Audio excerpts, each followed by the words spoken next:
சரணம். ஆன்மீக அன்பர்கள் அனைவருக்கும் இனிய வணக்கங்கள். நம்ம இந்த வீடியோ மூலமாக 2025ஆம் ஆண்டிற்கான செப்டம்பர் மாத ராசி பலன்களை பார்க்க இருக்கிறோம். இந்த செப்டம்பர் மாத ராசி பலன்களை பார்ப்பதற்கு முன்பாக இந்த செப்டம்பர் மாத காலகட்டத்தில் நடக்கக்கூடிய முக்கியமான நிகழ்வுகளை தனி வீடியோ தொகுப்பில் கொடுக்கலாம் அப்படின்ற நோக்கத்தோடு இந்த வீடியோ தொகுப்பை பொது மக்களுக்காக அனைத்து ராசிக்காரர்களுக்கும் பொதுவான பலன்களாக இந்த விளக்கத்தை தனி வீடியோவாக கொடுக்கலாம் அப்படின்னு நினைக்கிறேன். இந்த செப்டம்பர் மாதம் 2025 பார்த்தோம் அப்படின்னாக்கா முக்கியமான ஒரு நிகழ்வு, கிரகணங்கள் தோஷம் ஏற்படக்கூடிய காலகட்டங்கள் இந்த மாதத்தில் உதயமாகுதுங்க. அதாவது கிரகண காலகட்டங்கள் அப்படின்னு பார்த்தீங்கன்னா செப்டம்பர் மாதம் 7ஆம் தேதி அன்று பார்த்திங்கனாக்கா சந்திர கிரகணம் நிகழ இருக்குது. அப்போ ராகுவினால் ஏற்படக்கூடிய இந்த சந்திர கிரகணமானது அன்று இரவு 9 மணி 56 நிமிடத்திலிருந்து மிட் நைட்டில் 1 மணி 26 நிமிடம் இந்த காலகட்ட வரலும் சந்திர கிரகணமானது அன்னைக்கு நிகழ இருக்குது. இது பூரணமான சந்திர கிரகணம் அப்படின்னு பார்த்தோம் அப்படின்னாக்கா முழுமையான சந்திரகிரகணம் பிடிபட்ட காலகட்டங்கள் எப்பொழுது அப்படின்னாக்கா தொடங்கக்கூடிய காலகட்டம் 9 மணி 56 தொடங்கி 1 மணி 26 நிமிஷம் மிட் நைட்டில் சந்திர கிரகணமானது முடிய போகுது. அதில் முழுமையான பவர்ஃபுல்லாக அந்த கிரகணம் ஏற்படக்கூடிய காலகட்டம் எப்படின்னு பார்த்தீங்கன்னா இரவு மணி 11 மணிலேருந்து 12 மணி 23 நிமிடம் வரலும் முழுமையான சந்திர கிரகணமாக தெரிய போகுது. இது இந்தியாவில் தெரிய போகுது. இதுக்கு முன்பாகலாம் நடந்த கிரகணங்கள் பார்த்திங்கன்னா போன வருடத்தில் நடந்ததெல்லாம் வெளிநாடுகளில் நடந்ததுனால நமக்கு எதுவும் பாதிப்புகள் இல்லை. ஆனால் இந்த சந்திர கிரகணம் மட்டும் இந்த காலகட்டத்தில் இந்த மாதத்தில் மட்டும் நம்ம இந்தியாவில் தெரியக்கூடிய ஒரு கிரகணமாக இருக்க போகுது.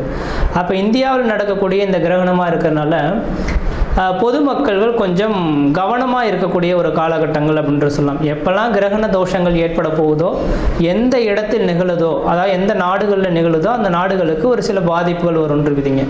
அப்போ ராகு பகவான் கும்பத்தில் நின்று கும்பத்தில் இருக்கக்கூடிய ராகுவோட சந்திரன் இருந்து ராகு கிரகஸ்த சந்திர கிரகணமாக இந்த வருடம் செப்டம்பர் மாதம் 7ஆம் தேதி தொடங்க போகுது. இது பொதுமக்களுக்கு ஒரு சில பாதிப்புகளையும் கொடுக்கும், ஒரு சில நட்சத்திரங்களுக்கு யோகங்களும் கொடுக்க போகுது. அதில் முக்கியமாக பார்த்திங்கன்னா கர்ப்பிணி பெண்கள், இந்த கர்ப்பிணி பெண்கள் இந்த நேர காலகட்டத்தில் கண்டிப்பாக வீட்டை விட்டு வெளியே வராமல் இருக்கிறது நல்லாயிருக்கும். சந்திர கிரகணம் இரவு நேரத்தில் நடைபெறதுனால பெரிய லெவலில் பாதிப்புகள் இருக்காது மக்களுக்கு. ஏன்னா அந்த நேரத்தில் மக்கள் அனைவருமே வீட்டு உள்ளதாக இருக்கும். முக்கியமாக இந்த நேரத்தில் கர்ப்பிணி பெண்கள் மிக மிக மிக கவனமாக இருக்கக்கூடிய காலகட்டங்கள். இந்த கிரகண தோஷங்களில் கொஞ்சம் வெளியில் வந்து சுற்றி உலாவணும், அந்த கிரகணத்தை பார்க்கணும் அப்படின்ற மாதிரி கர்ப்பிணி பெண்கள் மட்டும் நினைக்கிறாங்க அப்படின்னாக்கா அதோட கதிர்வீச்சு அதிகமாக இருக்கிறதுனால பிறக்கக்கூடிய குழந்தைகளுக்கு ஒரு சில பாதிப்புகளை கொடுக்கலாம். அதனால் அந்த கர்ப்பிணி பெண்களுக்காகவே இந்த வீடியோ கொடுக்கணுன்ற நோக்கத்தோடு நான் இந்த வீடியோவை தொகுப்பை கொடுக்குறேன். அப்போ அந்த கர்ப்பிணி பெண்கள் தெளிவாக சொல்ல விரும்புகிறேங்க, அன்று பகல் அந்த கிரகண தோஷங்கள் ஏற்படுவதற்கு முன்பாக, அதாவது 10 மணிக்கு 9 மணி 56 நிமிடத்துக்கு தொடங்க இருக்குது, 10 மணிக்கு தொடங்குறதாவே எடுத்துங்களேன். அப்போ அதிலிருந்து 4 மணி நேர காலகட்டங்கள் முன்பாகவே உணவை எடுத்துக்கொள்கிறதா சிறப்பை தரும். அப்போ அந்த நேரத்தில் மட்டும் கொஞ்சம் முடிஞ்ச அளவுக்கு பார்த்துக்குங்க. தண்ணி வந்து அருந்தலாம், அந்த தண்ணியில் தர்பை புல் போட்டுட்டு நீங்கள் வச்சுக்கிறது நல்லாயிருக்கும். அதாவது சொல்லப்போனால் அன்று சாயந்தரம் சூரியன் அஸ்தமனம் ஆகிறதுக்கு முன்பாகவே அந்த கர்ப்பிணி பெண்கள் மற்ற எல்லாருமே உணவை வந்து அருந்திடுறது சிறப்பாக இருக்கும்.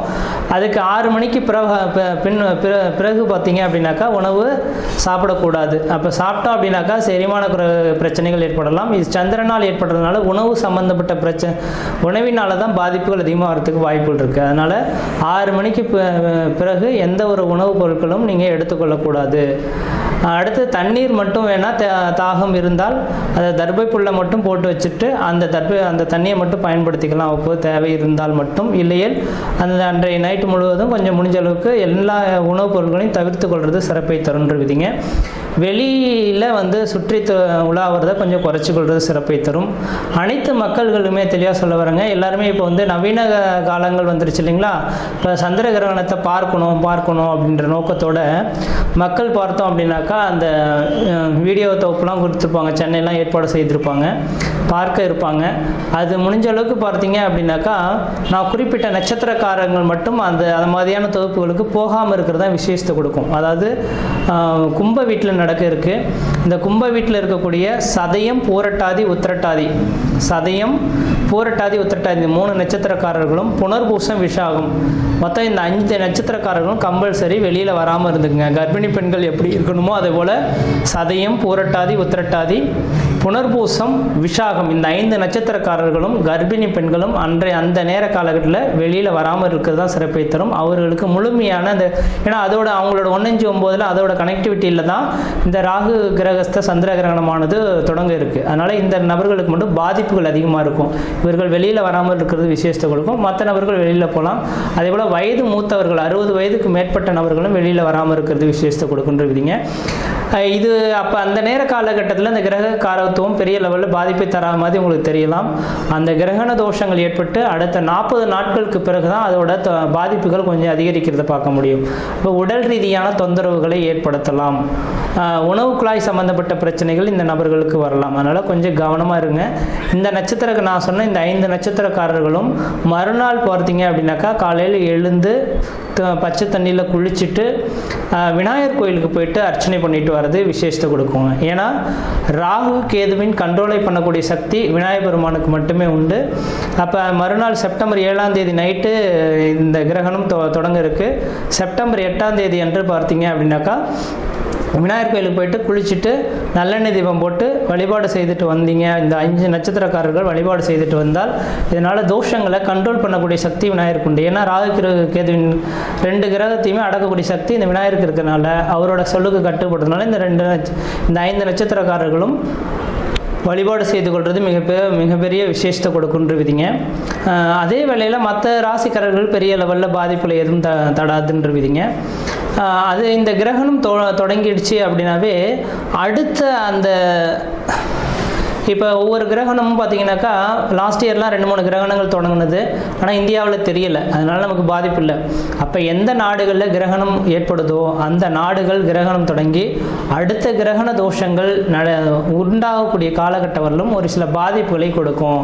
அப்போ ராகுவினால் இந்த நேரத்தில் தொடங்குறதுனால கடல் சீற்றங்கள், ஏன்னா சந்திரனோட அமைப்பில் இருக்கனால நீர் சம்பந்தப்பட்ட விஷயங்கள், கடல் சீற்றங்கள் ஏற்படலாம். அதாவது கடல் அலைகள், பூகம்பங்கள் ஏற்படக்கூடிய விஷயங்கள்.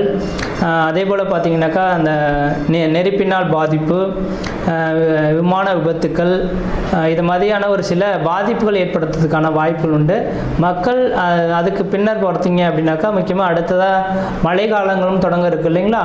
இப்போ மழை காலங்களில் பார்த்தீங்கன்னாக்கா நவீனமான ஒரு நோய் உருவாகிறதுக்கான வாய்ப்புகள் உண்டு. நோய் தொந்தரவுகள் மக்களுக்கு வரதுக்கான இந்த கிரகண தோஷத்தினால மக்களுக்கு அதிகப்படியான நோய் தொந்தரவுகள் ஏற்படலாம். நீரினால் பரவக்கூடிய நோய்கள் அதிகமாக உருவாகிறதுக்கான வாய்ப்பு உண்டு. அப்போ மழை காலங்களில் மக்கள் குடி தண்ணீர்களை சுத்தமாக வச்சுக்கணும். மழை அதாவது வெள்ளப்பெருக்கு அதிகமாக ஏற்படக்கூடிய இருக்கக்கூடிய இடங்களாக இருந்தால் தன்னோட வீட்டை கொஞ்சம் கவனமாக வச்சுக்கிறது, தண்ணி புகாத அளவில் இந்த வடிகால் வசதிகள்லாம் ஏற்படுத்தி கொள்வது விஷயத்தை கொடுக்கும். நான் இது சொல்லும் போது தேவையில்லாத விஷயம் இதெல்லாம் எதுக்கு அப்படின்னு நினைப்பீங்க. இதை அனுபவிக்கும் போது தான் அதோட பாதிப்புகள் தெரியும். அதனால் இந்த கிரகண தோஷங்கள் இருக்கிறதுனால பாதிப்புகள் இருக்கின்ற நம்பிக்கை வரக்கூடிய நபர்களாக இருந்தால் மட்டும் தயவுசெய்து சொல்ல வரங்க. அடுத்து கரெக்டாக இப்போ செப்டம்பர் 7ஆம் தேதி இந்த கிரகண தோஷம் ஏற்படுது. அதுலேருந்து 40 நாட்கள் அப்படின்னாவே அடுத்து கரெக்டாக மழை காலங்கள் தொடங்கக்கூடிய காலகட்டமாக இருக்கும். கண்டிப்பாக இந்த வருடத்தில் முக்கியமாக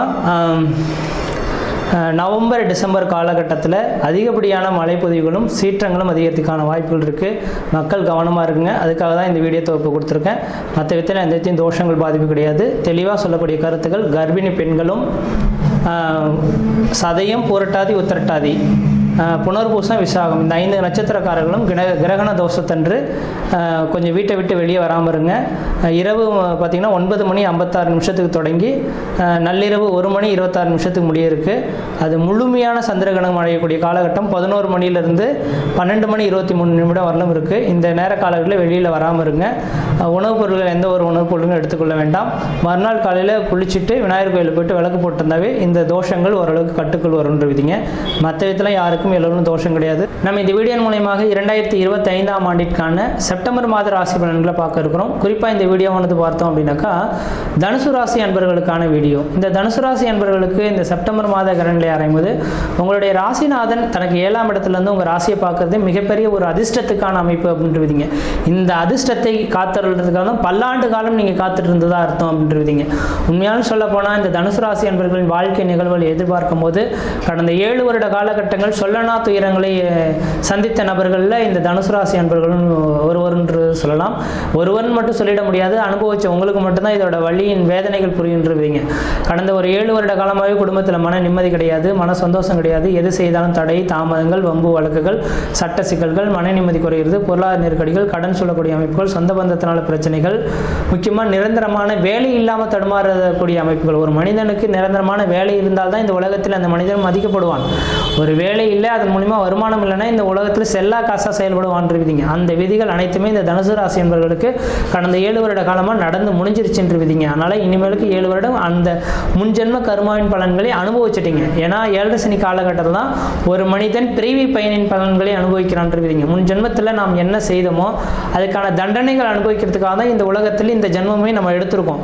அந்த இந்த ஜென்மத்தில் அந்த கர்ம தோஷங்களை அனுபவிக்கக்கூடிய காலகட்டங்கள் எப்போ நடக்கும்னா 7 சனி காலகட்டத்தில் தான் நடக்கும்.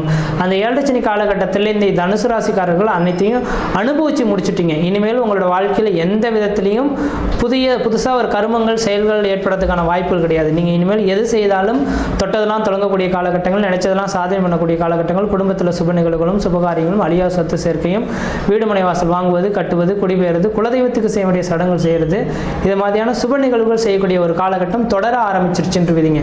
அது மட்டும் போதாலும் 12 வருடத்துக்கு ஒரு முறை ஏற்படக்கூடிய இந்த குரு போகனால் ஏற்படக்கூடிய யோகங்கள் உதயமாயிருக்குங்க.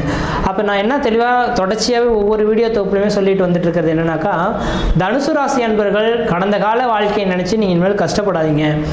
12 வருடத்துக்கு ஒரு முறை வரக்கூடிய இந்த யோகம் உதயமாயிருக்கு. முக்கியமாக திருமணம் ஆகாத நபர்களுக்காக நான் சொல்ல விரும்புகிறேன். 7 வருட காலமாக திருமணம் ஆகலை, இனிமேல் எனக்கு கல்யாணமே ஆகாதுன்ற மாதிரி ஒரு எண்ண கருத்துக்கள் நீங்கள் இருந்தாலும் சரி, இந்த வருடத்தில் கண்டிப்பாக உங்களுக்கு 2026ஆம் ஆண்டு ஜூன் மாதம் 1ஆம் தேதிக்குள்ளார கண்டிப்பாக உங்களுக்கு திருமணம் ஆகிறதுக்கான வாய்ப்புகள் மிகவும் பிரகாசமாக இருக்குது. கண்டிப்பாக ஏற்படுத்திக்குங்க. இல்லை சார், நான் இப்போ தான் 7 வருடமாக கஷ்டப்பட்டுட்டேன், கையில் பணமும் கிடையாது, ஒன்றும் கிடையாது, வீடு கட்டலை, தொழில் நிரந்தரமாக அமையலை, இப்போ தான் ஒரு தொழில் அமைஞ்சிருக்கு, இப்போதைக்கு நான் திருமணம் என்னோட வாழ்க்கை போயிடும்னு நினைக்கிறேன், அதனால் கொஞ்சம் காலம் கழிச்சு திருமணம் பண்ணிக்கலான்ற மாதிரி வயது வந்த நபர்கள் தள்ளி போட வேண்டாம். ஏன்னா 12 வருடத்துக்கு ஒரு முறை ஒவ்வொரு ராசிக்காரர்களும் ஒரு யோகங்கள் தொடர ஆரம்பிக்கும். அப்போ தன் ராசிக்கு 7ஆம் இடத்தில் குருபவான் இருந்து தன் ராசியை என்னைக்கெல்லாம் பார்க்கப்படுறாரோ, குருவால் பார்க்கப்படுகிறாரோ, அந்த நேர காலகட்டத்தில் அந்த குடும்பத்தில் அந்த ராசிக்காரர்கள் ஒரு நல்லதை செய்து கொண்டார்னாக்கா அடுத்த 65 வருட காலகட்டத்துக்கு அதனால் பிரச்சனைகள் வராதுன்றதுங்க. அப்போ 65 வருட காலகட்டன்றது கணவன் மனைவி உறவுகள் சேர்ந்து வாழ்கிறது இது இருந்தாவே போதுமானதுங்க. அப்போ திருமணமே ஆகலன்னு காத்திருக்கக்கூடிய நபர்களுக்கு கண்டிப்பாக இந்த நேரத்தில் உங்களோட சுய ஜாதத்தில் தார தோஷம், மாங்கலி தோஷம், புத்திர தோஷம், பல்வேறுபட்ட தோஷங்கள் எது வேணாலும் இருந்துட்டு போகுது. ஆனால் கண்டிப்பாக இந்த நேரத்தில் அந்த பொண்ணையும் பையனையும் பிடிச்சிருச்சா ஜாதகத்தை தூக்கி போடுங்க. நானே ஜோதிடராக இருந்து நான் சொல்ல விரும்புகிறேன். இந்த நேரத்தில் நடக்கும். ஆனால் இந்த 2026 ஜூனுக்கு பிறகு நீங்கள் கொண்டு வந்து ஜோசியம் பார்க்காம திருமணம் பண்ணிட்டேன்னா நான் பொறுப்பு கிடையாது. இதெல்லாம் அந்த காலகட்டத்திலே எழுதப்பட்ட விதிங்க. அந்த நாள் பிறந்த குழந்தைங்கள்லாம் எப்படி ஜாதகம் எழுதி வச்சுருந்தாங்களோ கிடையாது. அவங்களோட ராசி என்ன, நட்சத்திரம் என்ன குறித்து வச்சுருவாங்க. அதுக்கு 7ஆம் இடத்துல எனக்கு குரு வருதோ அப்போ தான் அவங்களுக்கு சுப நிகழ்வு நடக்கும். அதனால தான் அந்த காலகட்டத்தில் அந்த திருமணங்கள் யாருக்கும் டைவர்ஸ்லாம் நடக்கலை. அப்போ இந்த நேரத்தில் எவ்வளோ தான் உழுந்து பார்த்து நல்ல பெண்ணையும் நல்ல மகனையும் சேர்த்து வச்சாலும் கூட பிரிகள் வரத்துக்கான காரணம் இதுதான். அப்போ என்ன செய்யணும், நம்மளே இதை மாதிரி சுப நாட்கள் வரக்கூடிய காலகட்டத்தை சரியாக பயன்படுத்திக்கணும். திருமணம் ஆகலையா கண்டிப்பாக இந்த காலகட்டத்தில் திருமணத்தை பண்ணிடணும். ஓகே, திருமணம் ஆயிடுச்சா, குழந்தை பேருக்காக காத்துட்ருக்கோமா, ஒரு சிலர்லாம் சொல்கிறாங்க குழந்தை பேர் இன்னும் 4 வருடம் தள்ளி போகலான்னு இருக்கோம் சார்.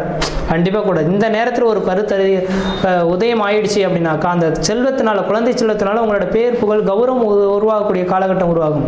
அதே போல் வீடு மனை வாசல் வாங்கணும் கட்டணும்னு நினைக்கிறீங்களா, யோசிக்கவே வேண்டாம். உங்களுக்கு கையில் பணம் சொற்ப பணமாக இருக்கா, இப்போதைக்கு ஒரு மூர்த்தத்தை போட்டு வீடு ஒரு கடக்கால் போட்டு எடுத்து வச்சிருங்க. அந்த வீடு பாருங்கள் பல்லாண்டுகள் ஒரு 65 வருஷத்துக்கு அந்த குடும்பத்தில் சுபநிகழ்வுகளாகவே நடக்கிறத பார்க்க முடியும்.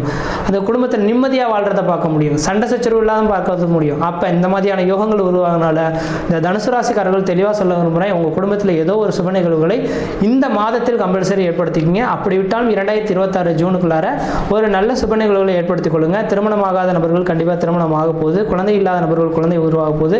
முக்கியமாக வேலையே இல்லைன்னு காத்திருக்கக்கூடிய நபர்களுக்கு இந்த மாதத்தில் நிரந்தரமான வேலை வாய்ப்பு கிடைக்கும் போது அந்த வேலை வாய்ப்பை நினைச்சு மன நிம்மதியும் மன சந்தோஷத்தையும் ஏற்படுத்தக்கூடிய ஒரு காலகட்டங்கள் உதயமாக போகுது அப்படின்றத மட்டும் தெளிவுபடுத்த விரும்புகிறேங்க. உங்களுக்கு எந்த விதத்திலையும் இந்த மாதத்தில் தோஷங்கள் கிடையாது. எது செய்தாலும் உங்களுக்கு சாதகமாக இருந்துட்டு இருக்கு. இந்த மாதத்தில் நீங்கள் வழிபடக்கூடிய தெய்வம் எதுனாக்கா தட்சிணாமூர்த்தி வழிபாடு மிகப்பெரிய விசேஷத்தை கொடுக்கும். வியாழக்கிழமை என்று பார்த்தீங்கன்னா சிவபெருமான் கோயிலுக்கு போய்ட்டு தட்சிணாமூர்த்தி வழிபாடு செய்துட்டு வர்றது விசேஷத்தை கொடுக்கும். வாய்ப்பு கிடைச்சால் பிரதோஷ காலகட்டத்தில் ஒரு முல்லைப்பூவும் ஒரு லிட்டர் பாலும் வந்து நந்தி பகவானுக்கு அர்ச்சனை செய்துட்டு வந்தீங்கன்னாக்கா முன்ஜென்ம பாவங்கள் முழுமையாக நீங்கி வாழ்க்கையில் வளம் பெறத்துக்கான ஒரு காலகட்டம் உதயமாயிடுச்சு. முயற்சி எடுத்து பாருங்கள், கண்டிப்பாக வெற்றி பெறுவீங்கள். நன்றி, வணக்கம்.